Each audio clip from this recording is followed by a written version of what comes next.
Hi, second grade. We're back for another edition of Reading with Mrs. Maylock, Charlie and the Chocolate Factory. We're getting pretty close to the end. Let's see here. We are on chapter 25, The Great Glass Elevator, and there's only 30 chapters. So we're on page 118, and it goes to a little bit past 150. So we're almost done. So I'm guessing we'll be done this week, and then we'll pick our new book. So anyhow, chapter 25, The Great Glass Elevator. "I've never seen anything like it," cried Mr. Wonka. "The children are disappearing like rabbits. But you mustn't worry about it. They all come out in the wash." Mr. Wonka looked at the little group that stood beside him in the corridor. There were only 2 children left now, Mike Teavee and Charlie Bucket. And there were 3 grown-ups, Mr. and Mrs. Teavee and Grandpa Joe. "Shall we move on?" Mr. Wonka asked. "Oh, yes," cried Charlie and Grandpa Joe both together. "My feet are getting tired," said Mike Teavee. "I want to watch television." "If you're tired, then we better take the elevator," said Mr. Wonka. "It's over here. Come on, in we go." He skipped across the passage to a pair of double doors. The doors slid open. The 2 children and the grown-ups went in. "Now then," cried Mr. Wonka, "which button shall we press first? Take your pick." Charlie Bucket stared around him in astonishment. This was the craziest elevator he had ever seen. There were buttons everywhere. The walls and even the ceiling were covered all over with rows and rows and rows of small black push buttons. There must have been 1,000 of them on each wall, and another 1,000 on the ceiling. And now Charlie noticed that every single button had a tiny printed label beside it, telling you which room you would be taken to if you pressed it. "This isn't just an ordinary up-and-down elevator," announced Mr. Wonka proudly. "This elevator can go sideways and long ways and slant ways and any other way you can think of. It can visit any single room in the whole factory, no matter where it is. You simply press the button and zing, you're off." "Fantastic," murmured Grandpa Joe. His eyes were shining with excitement as he stared at the rows and rows of buttons. "The whole elevator is made of thick, clear glass," Mr. Wonka declared. "Walls, doors, ceiling, everything is made of glass so that you can see out." "But there's nothing to see," said Mike Teavee. "Choose a button," said Mr. Wonka. The 2 children may press 1 button each, so take your pick, hurry up. In every room something delicious and wonderful is being made. Quickly, Charlie started reading some of the labels alongside the buttons. "The Rock Candy Mine, 10,000 feet deep," it said on one. "Coconut Ice Skating Rink," it said another. Then, "Strawberry Juice Water Pistols. Toffee apple trees for planting out in your garden, all sizes. Exploding candy for your enemies. Luminous lollies for eating in bed at night. Mint jujubes for the boy next door. They'll give him green teeth for a month. Cavity-filling caramels. No more dentists. Stick jaw for talkative parents. Wiggle sweets that wiggle delightfully in your tummy after swallowing. Invisible chocolate bars for eating in class. Candy-coated pencils for sucking. Fizzy lemonade swimming pools. Magic hand fudge. When you hold it in your hand, you taste it in your mouth. Rainbow drops. Suck them and you can spit in 6 different colors." Come on, cried Mr. Wonka. "Can't wait all day." "Isn't there a television room in all this lot?" asked Mike Teavee. "Certainly there's a television room," Mr. Wonka said. "That button over there." He pointed with his finger. Everybody looked. "Television chocolate," it said on the tiny label beside the button. "Whoopee!" shouted Mike Teavee. "That's for me." He stuck out his thumb and pressed the button. Instantly, there was a tremendous whizzing noise. Whizzing, that word will always make me think of the BFG. The doors clanged shut, and the elevator leaped away as though it had been stung by a wasp. It leapt sideways, and all the passengers, except Mr. Wonka, who was holding onto a strap from the ceiling, were flung off their feet onto the floor. Get up, cried Mr. Wonka, roaring with laughter. But just as they were staggering to their feet, the elevator changed directions and swerved violently round a corner, and over they went once more. "Help!" shouted Mrs. Teavee. "Take my hand, madam," said Mr. Wonka gallantly. Here's a picture of that.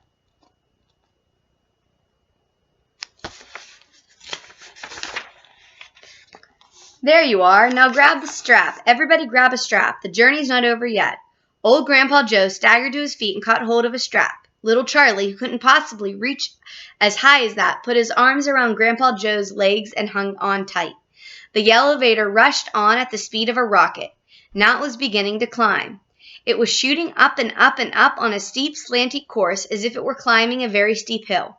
Then suddenly, as though it had come to the top of the hill and gone over a precip, it dropped like a stone, and Charlie felt his tummy coming right up into his throat, and Grandpa Joe shouted, "Yippee! Here we go!" And Mrs. TV cried out, "The rope is broken. We're going to crash." And Mr. Wonka said, "Calm yourself, my dear lady," and patted her comfortingly on the arm. And then Grandpa Joe looked down at Charlie, who was clinging to his legs, and he said, "Are you all right, Charlie?" Charlie shouted, "I love it. It's like being on a roller coaster." And through the glass walls of the elevator, as it rushed along, they caught sudden glimpses of strange and wonderful things going on in some of the other rooms. An enormous spout with brown sticky stuff oozing out onto the floor. A great craggy mountain made entirely of fudge, with Oompa Loompas all roped together for safety, hacking huge hunks of fudge out of its sides. A machine with white powder spraying out of it like a snowstorm. A lake of hot caramel with steam coming off it. A village of Oompa Loompas with tiny houses and streets, and hundreds of Oompa Loompa children no more than 4 inches high playing in the streets. And now the elevator began flattening out again, but it seemed to be going faster than ever, and Charlie could hear the screams of the wind outside as it hurtled forward, and it twisted and it turned and went up and went down, and "I'm going to be sick," yelled Mrs. TV, turning green in the face. "Please don't be sick," said Mr. Wonka. "Try and stop me," said Mrs. TV. "Then you better take this," said Mr. Wonka, and he swept his magnificent black top hat off his head and held it upside down in front of Mrs. TV's mouth. "Make this awful thing stop," ordered Mr. TV. "Can't do that," said Mr. Wonka. "It won't stop till we get there. I only hope that no one's using the other elevator at this moment." "What other elevator?" screamed Mrs. TV. "The one that goes the opposite way on the same track as this one," said Mr. Wonka. "Holy mackerel!" cried Mr. TV. "You mean we might have a collision?" "I've always been lucky so far," said Mr. Wonka. "Now I am going to be sick," yelled Mrs. TV. "No, no," said Mr. Wonka. "Not now. We're nearly there. Don't spoil my hat." The next moment there was a screaming of brakes, and the elevator began to slow down. Then it stopped altogether. "Some ride," said Mr. TV, wiping his great sweaty face with a handkerchief. "Never again," gasped Mrs. TV. And then the doors of the elevator slid open, and Mr. Wonka said, "Just a minute now, listen to me. I want everyone to be very careful in this room. There is dangerous stuff in here, and you must not tamper with it." Now let's see. We are going to read the next chapter, chapter 26, The Television Chocolate Room. Oh man, I love TV and I love chocolate. The TV family, together with Charlie and Grandpa Joe, stepped out of the elevator into a room so dazzlingly bright and dazzlingly white that they screwed up their eyes in pain and stopped walking. Mr. Wonka handed each of them a pair of dark glasses and said, "Put these on quick, and don't take them off in here whatever you do. This light will blind you." As soon as Charlie had his dark glasses on, he was able to look around him in comfort. He saw a long, narrow room. The room was painted white all over. Even the floor was white, and there wasn't a speck of dust anywhere. From the ceiling, huge lamps hung down and bathed the room in a brilliant blue-white light. The room was completely bare except at the far ends. At one of these ends there was an enormous camera on wheels, and a whole army of Oompa Loompas was clustering around it, oiling its joints and adjusting its knobs and polishing its great glass lens. The Oompa Loompas were all dressed in the most extraordinary way. They were wearing bright red space suits, complete with helmets and goggles.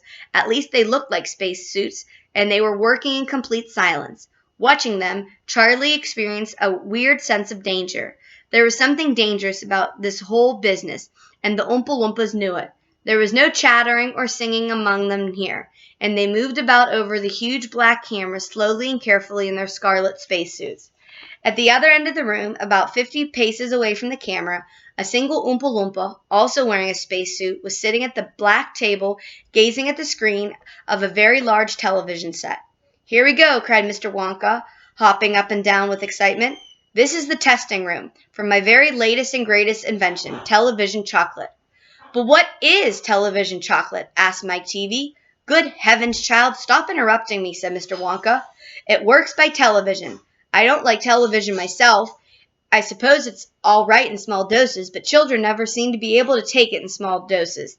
They want to sit there all day long, staring and staring at the screen." "That's me," said Mike TV. Shush, said Mr. TV. Hey there, I'll be done. I'm videoing this. That was Mr. Maylock. Shh.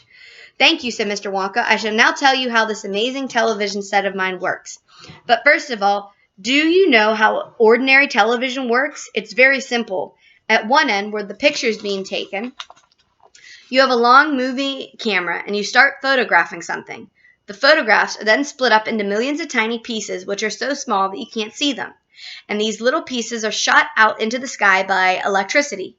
In the sky, they go whizzing around all over the place until suddenly they hit the antenna on the roof of somebody's house.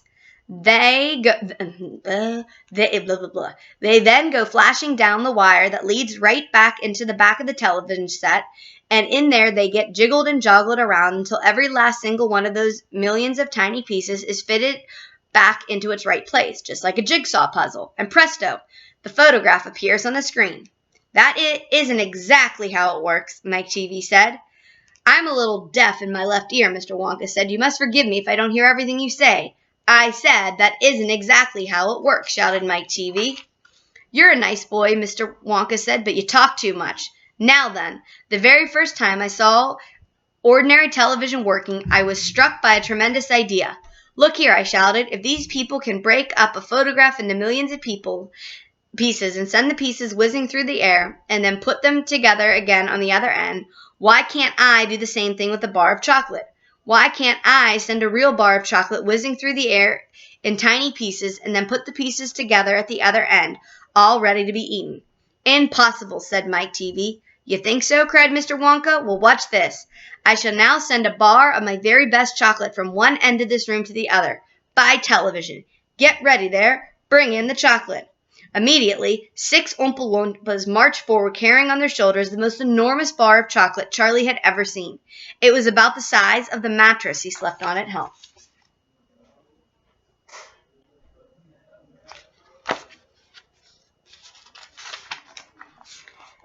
It has to be big, Mr. Wonka exclaimed, because whenever you send something by television, it always comes out much smaller than it was when it went in. Even with ordinary television, when you photograph a big man, he never comes out on your screen any taller than a pencil, does he? Here we go, then. Get ready. No, stop. Hold everything. You there, Mike TV, stand back. You're too close to the camera. There are dangerous rays coming out of the thing. They could break you up into a million tiny pieces in 1 second. That's why the Oompa Loompas are wearing spacesuits. The suits protect them. All right, that's better. Now then, switch on. One of the Oompa Loompas caught hold of the large switch and pulled it down. There was a blinding flash. The chocolate's gone, shouted Grandpa Joe, waving his arms. He was quite right. The whole enormous bar of chocolate has disappeared into thin air. It's on its way, cried Mr. Wonka. It's now rushing through the air above our heads in a million tiny pieces. Quick, come over here. He dashed over to the other end of the room where their large television set was standing, and the others followed him. Watch the screen, he cried. Here it comes. Look. The screen flickered and lit up. Then suddenly a small bar of chocolate appeared in the middle of the screen. Take it, shouted Mr. Wonka, growing more and more excited. How can you take it? Asked Mike TV, laughing. It's just a picture on a television screen. Charlie Bucket, cried Mr. Wonka. You take it. Reach out and grab it. Charlie put out his hand and touched the screen, and suddenly, miraculously, the bar of chocolate came away in his fingers. He was so surprised he nearly dropped it. Eat it, shouted Mr. Wonka. Go on and eat it. It'll be delicious. It's the same bar. It's gotten smaller on the journey, that's all. It's absolutely fantastic, gasped Grandpa Joe. It's a miracle. Just imagine, cried Mr. Wonka. When I start using this across the country, you'll be sitting at home watching television, and suddenly a commercial will flash on the screen, and a voice will say, Eat Wonka's chocolates. They're the best thing in the world. If you don't believe us, try one for yourself now. And you simply reach out and take one. How about it, eh? Terrific, cried Grandpa Joe. It will change the world. I hope you enjoyed our chapters. Until tomorrow.